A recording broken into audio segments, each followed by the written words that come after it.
যেতে চায় নবীর দেশে আইডি থেকে আপনি লিখেছেন, বাবার প্রচুর ঋণ থাকার কারণে আমার বিয়ে করাচ্ছেন না। ঋণ থাকা অবস্থায় বিয়ে করা কি জায়েজ?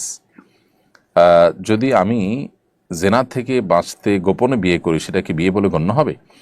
আহ, আপনি যদি ছেলে হয়ে থাকেন, প্রাপ্তবয়স্ক হয়ে থাকেন এবং জেনা থেকে বাঁচার জন্য বিয়ে ছাড়া কোনো বিকল্প পথ আপনার সামনে না থাকে, তাহলে সেক্ষেত্রে এটা করলে আপনার জেনার মধ্যে গণ্য হবে না। তবে সেই সাথে এও বলবো যে জেনার পরিবেশ থেকে নিজেকে বাঁচাবার জন্য আপনি সংগ্রাম করেন, সেটি করে আপনি নিজেকে বাঁচাবার চেষ্টা করবেন। এটা হলো আপনার প্রথম পদক্ষেপ।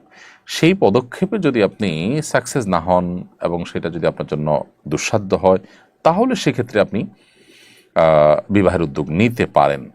এমনকি প্রাপ্তবয়স্ক মেয়েও যদি হয় এবং তার বাবা মা তাকে বিবাহ দিচ্ছেন না, তাদের মধ্যে হালাল হারামের বাছবিচার নাই, আল্লাহ ভীরুতা নাই, তাহলে সেই বোনও বিবাহের উদ্যোগ নিতে পারেন। তবে শর্ত সাপেক্ষে এ বিষয়ে সংশ্লিষ্ট ওলামাদের সাথে, বিজ্ঞজনদের সাথে পরামর্শ করে, তারপরে তার অবস্থা পর্যালোচনা করে এরপরে তাকে সিদ্ধান্ত গ্রহণ করতে হবে।